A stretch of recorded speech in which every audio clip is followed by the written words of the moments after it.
Warren Buffett bought his first stock at 11 years old. He saved every dollar from selling gum door to door, running a paper route through Omaha winters, collecting used golf balls and reselling them. And when he finally had enough, he invested it. Clean, no debt, not a cent borrowed. Now, I'm not telling you that because Warren Buffett is some kind of mythical creature who was born without financial problems. I'm telling you because there's something in that story that most people completely miss. He didn't try to invest and borrow at the same time. He understood, even as a kid, that those two things work against each other when the math isn't in your favor. And that's exactly what we're getting into today. How do you actually pay off debt and build wealth at the same time? Without spinning your wheels for 5 years and ending up nowhere, let's get into it. Here's the first mistake most people make. They see debt as this one giant monster sitting on their chest. So they either throw everything at it and ignore investing completely, or they ignore it and just start buying index funds and hope for the best. Both of those moves can cost you years. Because here's the reality. Not all debt deserves the same urgency. Buffett has a line about businesses that I think applies perfectly here.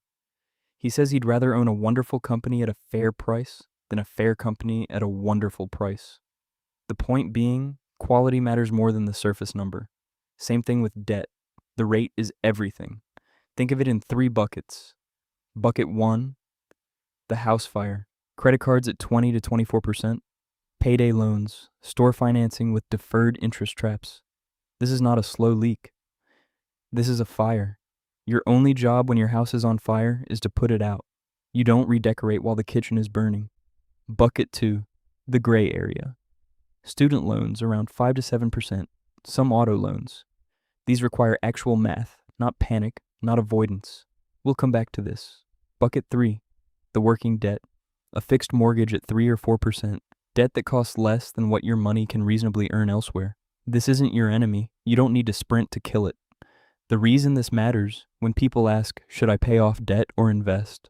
They're asking 3 separate questions at once and not realizing it. The answer is completely different depending on which bucket you're in.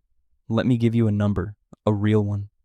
Buffett's compounded annual gain at Berkshire Hathaway from 1965 to today is roughly 20%. That is one of the greatest investing track records in human history. Decades of reading, thinking, meeting with management teams, sitting through crashes, making calls that required real courage. The S&P 500, which you can buy in about 4 minutes on your phone, gives you around 10% annually over long stretches. After inflation, somewhere closer to 7%. Now, if your credit card is charging you 22%, paying that off is a guaranteed 22% return. No volatility, no luck involved, no reading annual reports at midnight. You just make the payment and the 22% stops coming out of your pocket. That is mathematically better than the market, by a lot, and it's guaranteed, which the market absolutely is not. I know it doesn't feel like investing. There's no app that shows you a little green number going up when you pay down a credit card. But the math is the math. It doesn't care how you feel about it. If your debt costs more than 7 or 8%, you are, in expected terms, losing money by investing first. That's not an opinion. That's arithmetic. All right, here's the exact order I'd follow. Step 1. Build a small cash buffer first. Before you attack any debt, get $1,000 to $1,500 sitting somewhere boring and accessible. A high-yield savings account is fine.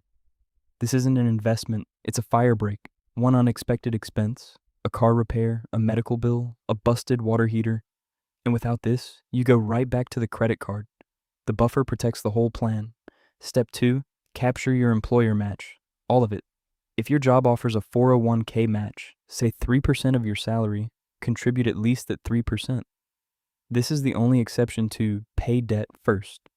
Because a 100% instant return, which is what an employer match is, beats even a 22% credit card rate on pure math.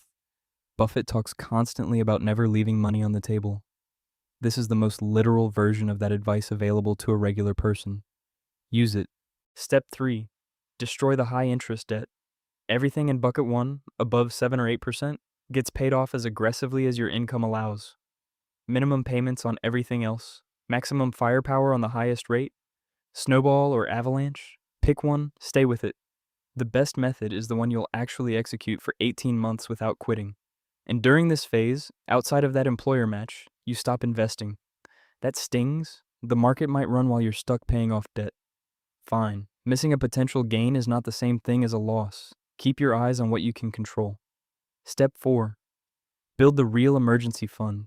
Now you go back and fully fund 3 to 6 months of living expenses. This is what separates people who break the debt cycle from people who repeat it. Without this, life happens, and it always does. And you put everything right back on the card. Then you're starting over. The emergency fund is the moat that protects everything else you're building. Step 5. Now you invest. Properly. Aggressively. Roth IRA first if you qualify.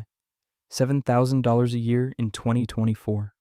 After-tax money growing tax-free for potentially 4 decades. The math on that, over a long enough timeline, is staggering.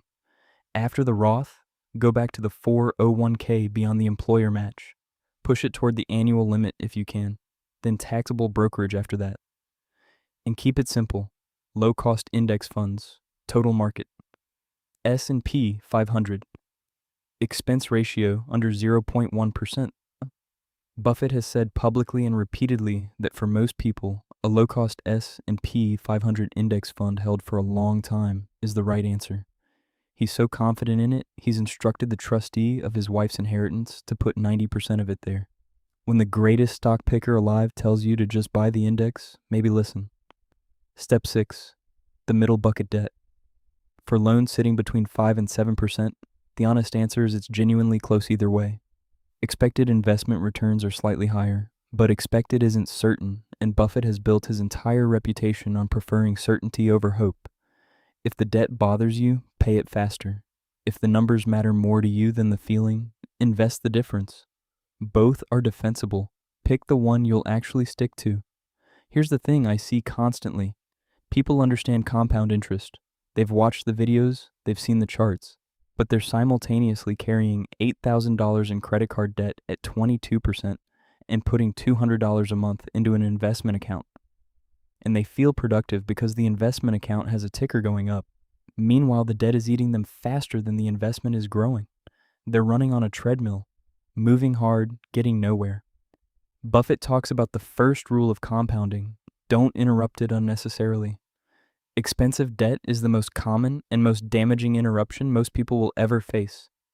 It doesn't interrupt your investing account directly. It interrupts your cash flow, your margin, your ability to stay consistent when things get hard. And consistency over time is the actual engine of wealth, not the rate of return you picked. Consistency.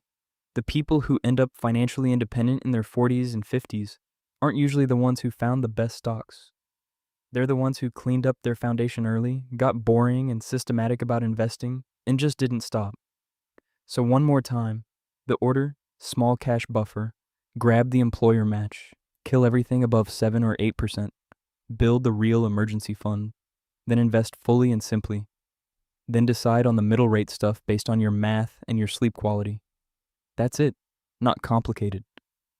Genuinely hard to execute because it requires patience when everything in your brain is screaming to do something exciting.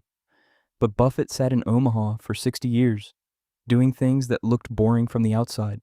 His partner Charlie Munger once said, "The big money is not in the buying and selling, but in the waiting. The waiting is the work. Start today."